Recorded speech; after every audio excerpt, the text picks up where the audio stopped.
Lucknow super Giants ಕೊನೆಯವರೆಗೂ ಹೋರಾಡಿ Chennai super Kings ವಿರುದ್ಧದ ಪಂದ್ಯದಲ್ಲಿ ಸೋತಿತು. ಮೊದಲು ಬ್ಯಾಟಿಂಗ್ ಆಯ್ಕೆ ಮಾಡಿಕೊಂಡ ಲಕ್ನೋ ಸೂಪರ್ ಜೈಂಟ್ಸ್ ತಂಡಕ್ಕೆ ನಾಯಕ ರಿಷಬ್ ಪಂತ್ ಬೆಂಬಲ ನೀಡಿದರು.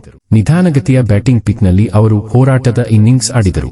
ಒಂದೆಡೆ ವಿಕೆಟ್ಗಳು ಬೀಳುತ್ತಿದ್ದಾಗ ಅವರು ಕ್ರೀಸ್ನಲ್ಲಿರುವಾಗ ಕೊನೆಯವರೆಗೂ ಎದುರಾಳಿ ಸಿಎಸ್ಕೆ ವಿರುದ್ಧ ಹೋರಾಡುವ ಗುರಿಯನ್ನು ಹೊಂದಿದ್ದರು. ಲಕ್ನೋ ತಂಡ 7 ವಿಕೆಟ್ ನಷ್ಟಕ್ಕೆ 166 ರನ್ ಗಳಿಸಿತು. ಆದಾಗ್ಯೂ ಸಿಎಸ್ಕೆ ತಂಡದ ಆರಂಭಿಕರು ಈ ಪಂದ್ಯವನ್ನು ಗೆಲ್ಲಲು ಉತ್ತಮ ಆರಂಭ ನೀಡಿದರು. ಗುಂಟೂರಿನ ಹುಡುಗ ಶೇಖ್ ರಶೀದ್ ಮತ್ತು ರಚಿನ್ ರವೀಂದ್ರ ಮೊದಲ ವಿಕೆಟ್ಗೆ 52 ರನ್ ಸೇರಿಸಿದರು. ಇಲ್ಲಿಯೇ ಸಿಎಸ್ಕೆ ಗೆಲುವಿನಲ್ಲಿ ಉತ್ತಮ ಆರಂಭವನ್ನು ಪಡೆಯಿತು.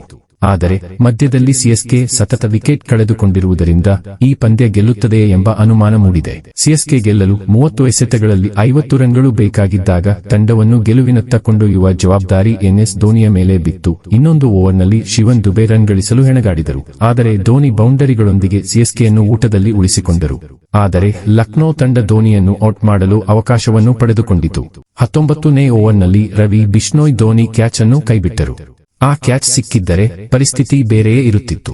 ಅಂತಿಮವಾಗಿ ಧೋನಿ 11 ಎಸೆತಗಳಲ್ಲಿ 27 ರನ್ ಗಳಿಸುವ ಮೂಲಕ ತಂಡದ ಗೆಲುವಿನಲ್ಲಿ ಪ್ರಮುಖ ಪಾತ್ರ ವಹಿಸಿದರು.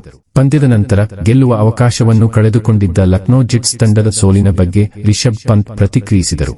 ಹೌದು, ಕೊನೆಯವರೆಗೂ ನಮಗೆ ಗೆಲ್ಲುವ ಅವಕಾಶಗಳಿದ್ದವು. ಸರಿಯಾದ ಸಮಯದಲ್ಲಿ ಕ್ಯಾಚ್ಗಳನ್ನು ಹಿಡಿಯಲು ಸಾಧ್ಯವಾಗದಿರುವುದು ಸೋಲಿಗೆ ಪ್ರಮುಖ ಕಾರಣ ಎಂದು ರಿಷಬ್ ಪಂತ್ ಉಲ್ಲೇಖಿಸಿದ್ದಾರೆ. ಈ ಪಂದ್ಯದಲ್ಲಿ ಸಿಎಸ್ಕೆ ಬೌಲರ್ಗಳು ಪ್ರಾಬಲ್ಯ ಸಾಧಿಸಿದರು. ನಾವು 15 ರನ್ಗಳ ಹಿಂದೆ ಇದ್ದೆವು. ಹಾಗಿದ್ದರೂ ನಾವು ಹೋರಾಡಲು ಒಂದು ಗುರಿಯನ್ನು ಹೊಂದಿದ್ದೇವೆ. ಕೊನೆಯವರೆಗೂ ಗೆಲ್ಲುವ ಅವಕಾಶಗಳಿದ್ದವು. ಆದರೆ ನಾವು ಅವುಗಳನ್ನು ಸ್ವೀಕರಿಸಲು ವಿಫಲರಾಗಿದ್ದೇವೆ. 4ನೇ ಓವರ್ ಅನ್ನು ರವಿ ಬಿಷ್ಣೋಯ್ ಬೌಲ್ ಮಾಡಿದ್ದರೆ ಚೆನ್ನಾಗಿರುತ್ತಿತ್ತು ಎಂದು ಅನಿಸಿತು. ಧೋನಿ ಬಾಯ ಕ್ರೀಸ್ನಲ್ಲಿದ್ದರೆ ಅವರನ್ನು ತಡೆಯುವುದು ಕಷ್ಟ. ಆದರೆ ಬಂದ ಅವಕಾಶವನ್ನು ಸದುಪಯೋಗಪಡಿಸಿಕೊಳ್ಳಲಿಲ್ಲ. ಹೀಗಾಗಿಯೇ ಸೋಲನುಭವಿಸಿದೆ ಎಂದು ಪಂತು ಹೇಳಿದ್ದಾರೆ.